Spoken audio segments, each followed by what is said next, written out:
प्रभु की स्तुति हो। आपको और आपके परिवार को नमस्कार। यह सिंगापुर के सभी कलीसियाओं के लिए एकजुट प्रार्थना का समय है। प्रभु की उपस्थिति, सुरक्षा, कृपा और विश्वास योग्यता के लिए उन्हें धन्यवाद देने हेतु स्वयं को विनम्र करने का अवसर। प्रभु की संतानों और शिष्यों के रूप में आइए हम प्रार्थना पूर्वक अपने आप को हमारे त्रिएक प्रभु द्वारा आरंभ और लाए गए पुनरुत्थान और कटनी के लिए तैयार करें। मित्रों, नीति वचन 14:34 में हम पढ़ते हैं, धार्मिकता राष्ट्र को उन्नत करती है, परंतु पाप किसी भी जाति के लिए कलंक है। प्रभु हमें इस पवित्र शास्त्र अंश को पढ़ने, उस पर मनन करने और उसे लागू करने में सहायता करें। नीति वचन 14:22 के पहले भाग में उल्लेख है, धार्मिकता राष्ट्र को उन्नत करती है। यह नैतिक ईमानदारी और मूल्यों को संदर्भित करता है। नैतिक रूप से ईमानदार व्यवहार क्या है? यह उस व्यक्ति को संदर्भित करता है जो नैतिक रूप से ईमानदार है, अच्छे और नैतिक तरीके से व्यवहार करता है और राष्ट्र के नियमों का उल्लंघन नहीं करता है। लोग सामाजिक रूप से स्वीकार्य और निष्पक्ष व्यवहार करते हैं। वे नागरिक भावना से ओतप्रोत और ईमानदार हैं। इसलिए राष्ट्र विश्व के लिए एक वरदान बन जाता है।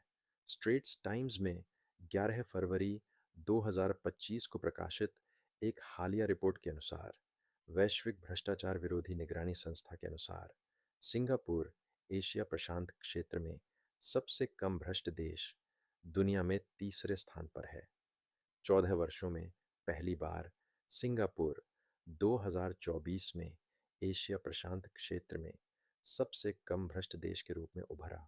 हम सिंगापुर में सार्वजनिक सेवा में सभी की ईमानदारी और नैतिक रूप से ईमानदार व्यवहार के लिए प्रभु का धन्यवाद करते हैं। लेकिन दोस्तों, हम सभी जानते हैं कि गलतियां करना मानवीय स्वभाव है। हमारे प्रथम माता पिता आदम और हव्वा प्रभु की महिमा से रहित थे। हाल के दिनों में हमने कई रिपोर्टें पढ़ी हैं कि कैसे अधर्मी और पापपूर्ण आचरण ने परिवारों, कलीसियाओं, समुदायों और राष्ट्रों को अपमान, शर्म और तिरस्कार का कारण बनाया है। तो दोस्तों, हम सभी उन पापों से कैसे बच सकते हैं जो हमारे बीच इतने व्याप्त हैं? हम प्रभु की संतान और यीशु मसीह के शिष्यों के रूप में ऐसे संसार में कैसे चलते रह सकते हैं जहां नैतिक रूप से ईमानदार व्यवहार और बाइबल के मूल्यों को आज की दुनिया का चलन और चलन नहीं माना जाता? कई बार हम अपने बच्चों या दोस्तों को हमसे कहते हुए सुनते हैं, पापा, माँ, भाई, बहन, हर कोई गंदी भाषा बोल रहा है, हर कोई किसी सेलिब्रिटी का अनुसरण कर रहा है, हर कोई भड़कीले कपड़े पहन रहा है, हर कोई लोकप्रिय गाने सुन रहा है, हर कोई अश्लील साहित्य देख रहा है। अगर मैं ना कहूँ, तो मैं अपने दोस्तों को खो दूंगा और मेरे साथ एक बहिष्कृत व्यक्ति जैसा व्यवहार किया जाएगा। मैं भावनात्मक रूप से शहीद हो जाऊंगा। मैं क्या कर सकता हूँ? क्या नैतिक ईमानदारी और मूल्य आज की दुनिया में अभी भी प्रासंगिक हैं? दोस्तों, क्या एक ईसाई नियमित रूप से चर्च आ सकता है और फिर भी प्रभु की आत्मा से अलग जीवन जी सकता है? क्या एक ईसाई चर्च में सेवा कार्य में शामिल होकर भी ऐसा जीवन जी सकता है जो प्रभु की आत्मा के अनुरूप न हो? क्या मैं चर्च के अंदर और बाहर दोहरा जीवन जी सकता हूँ? क्या मैं आज की बदलती दुनिया में भी यीशु मसीह के सुसमाचार के अनुसार जी सकता हूँ? क्या हमें दुनिया के तौर तरीकों के अनुसार ढलने के लिए अपने नैतिक रूप से ईमानदार व्यवहार और बाइबल के मूल्यों से समझौता करना चाहिए? क्या हमें शादी का प्रस्ताव या कार्यस्थल पर पदोन्नति पाने के लिए अपने नैतिक रूप से ईमानदार व्यवहार और बाइबल के मूल्यों से समझौता करना चाहिए? क्या सभी प्रकार के यौन, लैंगिक और पारिवारिक रुझानों को शामिल करना ठीक है?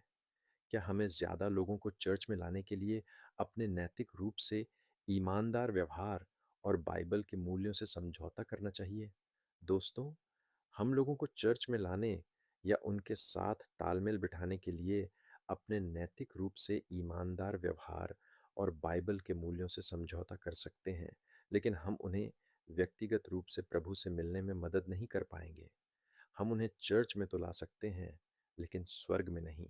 गलातियों 5 19 से 21 में हम पढ़ते हैं 19। अब शरीर के काम प्रत्यक्ष हैं, व्यभिचार, अशुद्धता, कामुकता, बीस मूर्ति पूजा, जादू टोना, बैर, झगड़ा, ईर्ष्या, क्रोध, प्रतिद्वंद्विता, मतभेद, फूट, 21 ईर्ष्या, मतवालापन, रंगरेलियाँ और ऐसी ही अन्य बातें। मैं तुम्हें चेतावनी देता हूँ, जैसा कि मैंने तुम्हें पहले भी चेतावनी दी थी, कि जो लोग ऐसे काम करते हैं, वे प्रभु के राज्य के वारिस नहीं होंगे। अनुप्रयोग मित्रों, प्रभु पिता ने हमें अपने साथ मिलाने के लिए अपनी नैतिक रूप से ईमानदार और धर्मी मांगों को न तो झुकाया और न ही समझौता किया। प्रभु का वचन उल्लेख करता है रोमियो 8:3 से 5:3, क्योंकि प्रभु ने वह किया है जो व्यवस्था शरीर के द्वारा दुर्बल होकर नहीं कर सकी। अपने ही पुत्र को पापमय शरीर की समानता में और पाप के लिए भेजकर उसने शरीर में पाप की निंदा की, 4 ताक की व्यवस्था की धार्मिकता हम में पूरी हो, जो शरीर के अनुसार नहीं, बल्कि आत्मा के अनुसार चलते हैं। नीति वचन 14:34 का दूसरा भाग हमें याद दिलाता है कि पाप हर जाति के लिए कलंक है। नीति वचन 14:22, धार्मिकता एक राष्ट्र को ऊंचा उठाती है, लेकिन पाप हर जाति के लिए कलंक है। दोस्तों, Christianity.com के अनुसार धार्मिकता का एक गहरा आध्यात्मिक अर्थ है। धार्मिकता प्रभु की दृष्टि में सही होने का गुण है। इसमें हमारा चरित्र, स्वभाव, विवेक, दृष्टिकोण, आचरण, कार्य और आज्ञा वचन शामिल हैं। इसलिए धार्मिकता प्रभु के मानक पर आधारित है, यशायाह क्योंकि वह 33 परम 22 अंग्रेजी मानक संस्करण 22, क्योंकि यहोवा हमारा न्यायी है, यहोवा हमारा व्यवस्था देने वाला है, यहोवा हमारा राजा है, वही हमारा उद्धार करेगा। इब्रानी भाषा में निंदा के लिए अक्सर अनुवादित शब्द चेरपा, हिरपा है, जिसका अर्थ अपमान, शर्म या तिरस्कार हो सकता है। यह शब्द पुराने नियम में बार बार आता है और सार्वजनिक अपमान या फटकार का एक प्रबल अर्थ रखता है। नीति वचन के संदर्भ में निंदा को अक्सर नैतिक और आध्यात्मिक कमियों से जोड़ा जाता है, जो धर्मी और दुष्ट के बीच अंतर दर्शाती है। नीति वचन 14:34 में कहा गया है, धार्मिकता से जाति की उन्नति होती है, परंतु पाप से जाति की निंदा होती है। ESV। यहाँ निंदा सीधे पाप से जुड़ी है, जो यह सुझाव देती है कि नैतिक विफलता व्यक्ति, परिवार, कलीसिया, समुदाय और राष्ट्र के लिए सार्वजनिक अपमान और अपमान लाती है। यह श्लोक इस विचार को अभिव्यक्त करता है कि निंदा केवल शर्म की व्यक्तिगत भावना नहीं है, बल्कि गलत काम की सामुदायिक स्वीकृति है, जिसका प्रभाव पूरे समुदाय पर पड़ता है। नीति वचन 14 बुद्धि और मूर्खता के बीच के अंतर को संक्षेप में प्रस्तुत करता है। नीति वचन 14 परिवार, कलीसिया, समुदाय और राष्ट्र पर नैतिक ईमानदारी और मूल्यों के प्रभाव को स्पष्ट करता है। अतः हम नैतिक ईमानदारी और मूल्यों के मार्ग पर कैसे चलते रह सकते हैं? हम अपने कलीसियाओं, समुदाय और देश में विशेष रूप से सक्षम व्यक्तियों के साथ धैर्य और सम्मान के साथ कैसे व्यवहार कर सकते हैं? नीति वचन 14 26-27 में हम पढ़ते हैं, 26 यहोवा के भय मानने से दृढ़ भरोसा होता है और उसके बच्चों को शरण मिलती है। 27 यहोवा का भय जीवन का सोता है, जिससे मनुष्य मृत्यु के फंदों से बच सकता है।